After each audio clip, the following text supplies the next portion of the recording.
La receta médica de la Z, emisión correspondiente al día 2 de diciembre, año 2024. Doctor Pablo Mateo. Sí, pues dar los buenos días de nuevo y de nuevo agradecer a Dios. Y seguimos con nuestro lunes urológico. Comentaba con relación a la vasectomía que muchos pacientes están solicitando la reversión de la vasectomía. O sea, quiere decir que se arrepienten después que se la han realizado con la intención de no procrear, de no embarazar. Entonces, es importante que usted esté seguro ya que no le interesa pues tener hijos para hacerse la vasectomía, porque como comentaba, después de los 5 años de una vasectomía es muy difícil hacer la reversión.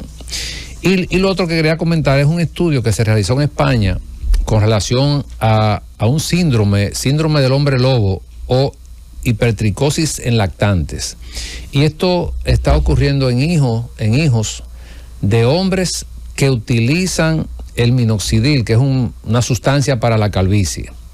Pero menciono el estudio porque estamos teniendo inconvenientes con muchos jóvenes con problemas de calvicie que también están utilizando el finasteride. Y el finasteride tiene como efecto secundario en la esfera sexual muy importante en esos pacientes jóvenes que están en tratamiento para la calvicie y están utilizando estas sustancias. Tienen que ver los efectos secundarios, hacer un balance de si queremos tener cabello y tener la consecuencia o quedarnos como estamos y tener su esfera sexual normal. Entonces quise mencionar ese estudio para que tengan pendiente que se demostró que los hijos de esos hombres que utilizaban el minoxidil están naciendo con síndrome del hombre lobo o hipertricosis del lactante, que son esos niños que nacen llenos totalmente de vello en el cuerpo entero. Entonces, para conocimiento de nuestros radioyentes, pues vamos a dar los buenos días a nuestro hermano colega Wellington Ledesma. Muy buenos días, maestro. Roberto, ¿cómo estás? Buenos días, doctor Ledesma. Y un saludo a todos los que nos escuchan, como siempre, todos los lunes. Bueno, un comentario al margen de lo que usted decía del finasteride. Yo tengo la frente un poquito grande y la gente me dice a mí, no, pero que usa esto, qué bueno. La realidad es que el finasteride tiene un efecto de disfunción en un porcentaje importante de los pacientes y a veces irreversible. Cuando uno pone eso en la balanza, como dice usted, hay que buscar esos efectos secundarios porque la irreversibilidad de cosas como esa es algo que la mayoría de los hombres no podrían costear. No, y el enmascaramiento del PSA también, que esos pacientes que usan el finasteride de manera crónica, enmascaran el cáncer de próstata. Entonces hay que tener mucho cuidado con los efectos secundarios de estos medicamentos. Lo mejor es que si van a utilizar algo, pues entonces que se asesoren bien, lo lean y busquen. Estamos en la era de la información y vamos a dar inicio entonces con nuestra invitada inmediatamente. Hoy tenemos a la doctora, mi amiga Yesenia Ruiz. Ella es cirujana proctóloga con el tema relación entre el colon, el recto y el sistema urinario. Coloproctología y urología en conjunto. Muy buenos días, doctora. Muy buenos días, Wellington. Muy buenos días, doctor Pablo. Muy buenos días. Le agradezco muchísimo que me hayan invitado nuevamente aquí con ustedes para poder estar informando a todas las personas que los escuchan acerca de los temas tan interesantes como son la proctología y la urología en conjunto. Son hermanos. Somos hermanos. Es que el sistema, como el doctor bien decía, urinario y el sistema gastrointestinal específicamente ya distal, el recto, el sigmoides, el ano, están en una íntima relación con los problemas urológicos y por lo tanto con mucha frecuencia los pacientes pueden ir tanto al urólogo como al proctólogo equivocadamente pensando que tienen un problema proctológico en el urólogo y un problema urológico en el proctólogo. Pero sabe, doctora, adelante, doctora. Que estamos, la finalidad de nosotros en este programa, pues, como así lo quiere la emisora, es educar a la población, llevar la información actualizada. Y hay un problema no de educación, sino de comprensión probablemente. El paciente confunde mucho los términos. A veces va al urólogo, pero debe ir al neurólogo, por ejemplo. Pero en el caso que nos ocupa en el día de hoy, que es la urología y la coloproctología, la gente no entiende, ¿no? ¿Qué significa coloproctología? ¿Cuál es el significado de su especialidad?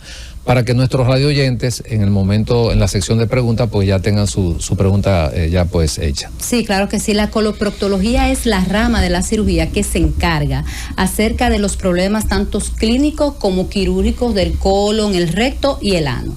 Hay algunos coloproctólogos que se dedican solo a la proctología, que es el estudio del recto. Procto viene del latín, que quiere decir recto, y la gente se confunde pensando que proctólogo viene de próstata, y por eso con frecuencia pueden ir equivocadamente al urólogo, pero el proctólogo es tubo digestivo, colon, recto y ano, tanto clínico como quirúrgico, enfermedades clínicas como enfermedades que deben operarse. ¿Qué debe preocuparme a mí? ¿En qué momento? ¿Cuáles son las señales para yo ir a un coloproctólogo? Bueno, hay muchas señales que hacen que los pacientes necesiten un proctólogo. De repente, si queremos hacer una prevención del cáncer de colon, que a partir de los 45 años ya todas las personas debemos hacernos una colonoscopia preventiva para poder hacer así la extirpación de pólipos que en algún momento pudieran producir cáncer de colon. Principalmente en aquellas personas que tienen familias que ya han tenido historia de cáncer de colon. Ya esto no es a los 50 años como lo dicen las guías, ya se baja a los 40 años. Debe hacer su primera colonoscopia. También hay personas en donde si tienen sangrado al evacuar, dificultad para evacuar, que es tan frecuente en nuestro país, la constipación es extremadamente frecuente. La mayoría de las personas en nuestro país tienen padecimiento de estreñimiento, y es porque tenemos una mala nutrición, tenemos una dieta muy alta en carbohidratos y tenemos una baja ingesta de agua. Por lo tanto, la mayoría de la gente se estreñe. Casi más del 50-60% de los pacientes que van a la consulta que están estreñidos, simple y llanamente mejorando su dieta y mejorando la ingesta de agua, mejoran el estreñimiento, y no es que realmente tienen una causa orgánica que está produciendo el problema.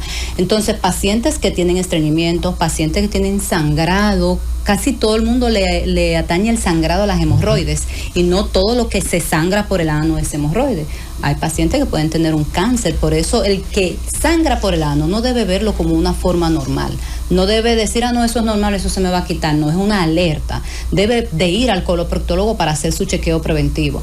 Aquellos pacientes que tienen dificultad para evacuar, que tienen dolor al evacuar, todas esas cosas hacen que deba ir al chequeo proctológico preventivamente, no esperar al último momento para que ya las cosas no tengan solución, como decimos, ¿no? Nosotros tenemos en nuestra consulta un grupo de pacientes que muchas veces, y confundidos, van con un dolor. Ellos dicen, yo tengo una sensación de pujo, y uno le dice, al orinar, no, ahí atrás, doctor. Y ellos muchísimas veces nos dicen que eso comenzó un poco más leve, un poco más lento, y que ahora no lo aguantan y vienen. Quizás pudiéramos nosotros decirle, con un dolor en el recto, es una proctitis, como usted decía, muy probablemente, o la mayoría de ellos, una inflamación de esa región, y esto puede comenzar insidiosamente, pero se puede agudizar mucho. ¿Cuándo sería el momento, y cómo la gente que está teniendo esta sensación, qué debería hacer? Bueno, el dolor anal es una consulta muy frecuente en coloproctología, y hay diversas causas de dolor anal, desde una fisura, una laceración en el ano al momento de evacuar con dificultad si se lastima, pacientes que tienen diarrea y que son explosivas y de repente también se pueden lacerar y pueden producir una cortada y produce dolor posteriormente al evacuar y hacen fisuras crónicas, pacientes que tienen enfermedad hemorroidal, pacientes que tienen proctitis, como bien lo dijiste, y la proctitis puede ser producida por parásitos, por radiación, en pacientes que han tenido cáncer previo, en pacientes que tienen enfermedad inflamatoria intestinal como la enfermedad de Crohn. Hay un sinnúmero de causas de dolor rectal, pero también tenemos un nuevo dolor rectal, y es todos estos pacientes fitness en donde hay un aumento de ejercicios que atacan lo que es el periné y el piso pélvico, en donde la gente cada vez se quiere ver mejor, y hay un entusiasmo por querer hacer ejercicios, pero entonces abusamos. Y estoy viendo con mucha frecuencia pacientes que llegan con anismo, así se llama cuando hay una inflamación del músculo puborectal, que lo ejercitan de más y entonces hay un dolor. Si uno no se sienta a hablar con el paciente y hacer el historial, muchas veces no hacemos el diagnóstico, y simple y llanamente podemos mejorar esta condición disminuyendo la cantidad y la calidad de los ejercicios que se hacen en esa área, haciendo relajantes musculares. Y también hay una causa muy importante, y es el estrés. Definitivamente tú sabes que eso ataca todo, y así ataca el ano. Yo digo que el ano es uno de los órganos más estresantes que hay. todo le cae al ano. Lo que es cuando uno está estresado, o te duele la garganta, o te duele la boca del estómago, como dicen popularmente, o te duele el ano. El músculo del ano influye mucho lo que es el estrés, se tensa mucho, hay una tensión y por lo tanto hay dolor anal. Todos estos pacientes llegan con frecuencia, aparte del trauma, claro que sí, pacientes con traumatismo y luxación del coxis pueden tener mucho dolor en el ano, ya hay un manejo en conjunto con ortopedia, pero también son pacientes que llegan muy adoloridos.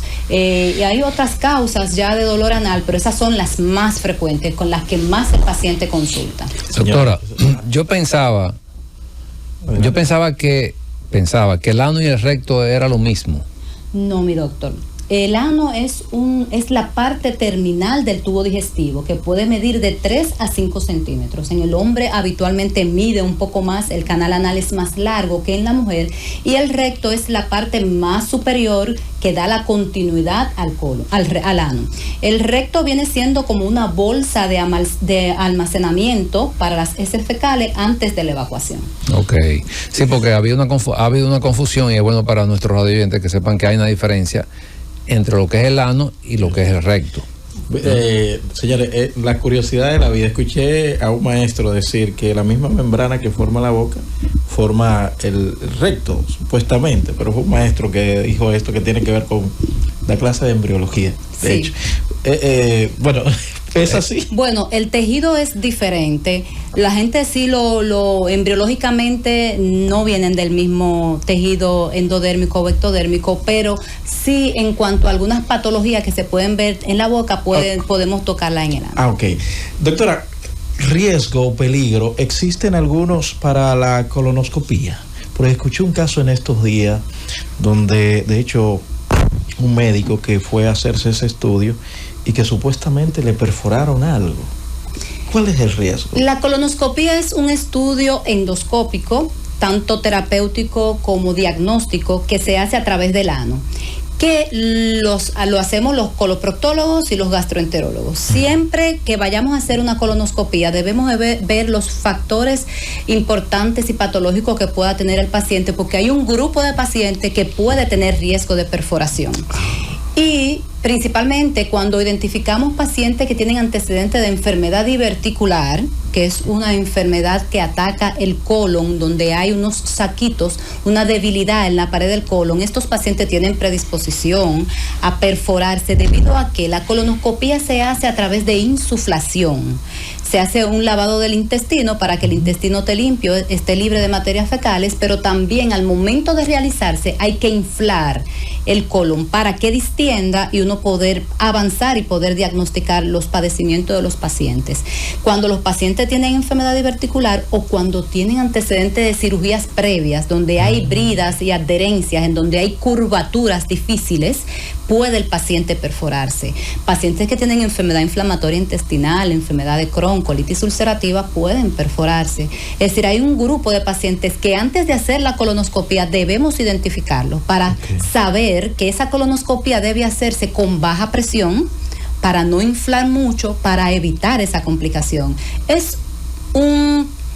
Yo digo, un evento adverso inherente del procedimiento. De repente uno no debe verlo como una complicación, sino que todos los pacientes que se van a realizar una colonoscopia deben de estar conscientes de ese margen de que pueda pasar esa perforación. Y lo más importante es identificarla rápidamente para poder actuar y poder manejar el paciente sin que haya ninguna complicación. Muy bien. Sí, yo iba a hacer una pregunta, pero ya la contestó, doctora, que por ejemplo, ¿quién hace la colonoscopía? Ya usted dijo que la puede hacer el gastroenterólogo y también el proctólogo. En estos días leí una noticia que me impactó mucho. Es un paciente que estornudó y se le perforó la laringe. Entonces, la pregunta, hago el comentario porque mi pregunta es, ¿un paciente puede tener una perforación, o sea, que tenga divertículo, eso, con una diarrea o con un estreñimiento? ¿Podría perforarse el paciente? Bueno, la fisiopatología de la enfermedad diverticular, cuando el paciente se perfora, habitualmente hay un aumento de presión. Cuando los pacientes tienen antecedentes de estreñimiento, que es donde se hace un valsalva o un pujo para poder evacuar, paulatinamente esto viene presentándose y se ve muy frecuente en pacientes que pujan, que tienen un aumento de la presión. Muchas veces les restringimos alguna dieta al paciente para evitar que haya laceración e infección en el área del divertículo y hace un absceso. Cuando estos pacientes tienen una diverticulitis, que es una inflamación del divertículo, ahí está más débil. Y si se presenta una dificultad para poder evacuar, claro que sí, se hacen microperforaciones primero y posteriormente una perforación si el paciente no es tratado a tiempo. Por eso es sumamente importante que se identifique cuando un paciente tiene enfermedad diverticular para poder orientarles de cómo deben llevar su vida, cómo deben llevar su alimentación, cómo deben evacuar, evitar el estreñimiento, porque es que el proceso inflamatorio crónico a repetición en un divertículo puede presentar esto. Las paredes del intestino se engrosan y posteriormente es más difícil poder evacuar y por lo tanto el paciente presenta mucho estreñimiento, pujo y puede perforar. Y presentarse una emergencia, tener que operar el paciente de emergencia. Cuando hay una complicación de la diverticulitis, el paciente puede terminar en cirugía. Nosotros tenemos en urología el virus del papiloma humano que se manifiesta con muchas verrugas, a veces en los genitales, ya sea en el pene o en el escroto. También es sabido que el virus del papiloma humano se asocia a cáncer, no solamente en pene, sino también en laringe, secundario a prácticas sexuales por contacto con esto. ¿Es también el cáncer de ano prevalente y relacionado al virus del papiloma humano? Sí, mi doctor, muy altamente prevalente el virus del HPV, principalmente aquellos que son de alto riesgo para producir cáncer de ano. Tú sabes que el epitelio del canal anal, que es un epitelio de transición, un epitelio escamoso, igual que el cuello del útero en la mujer, tiene el HPV predilección por estos dos epitelios. Por eso, el virus del HPV es precursor del cáncer de cervix y también es precursor del cáncer de ano, específicamente los virus de los que son de alto riesgo. Por eso, nosotros siempre tenemos en nuestro protocolo de pesquisa en pacientes hombres que tienen sexo con otro hombre, la pesquisa del HPV. Porque no solamente cuando tienen manifestaciones de verruga debemos hacerlo, sino que nosotros hacemos lo que es el Papa Nicolau anal y podemos determinar si el paciente tiene displasia en el ano y si tiene a esto aunado un HPV de alto riesgo, tenemos que hacer un protocolo diferente para hacer prevención de cáncer de ano. Y si el paciente tiene HIV positivo, entonces se suma un porcentaje mayor y estos pacientes sí deben ser bien ubicados, bien localizados para poder hacer la prevención del cáncer de ano. Excelente. Doctora, y vamos con el público. Vamos a una pausa, al regreso, la pregunta que usted tenía y también al público. Perfecto. Llévatelo, Francis.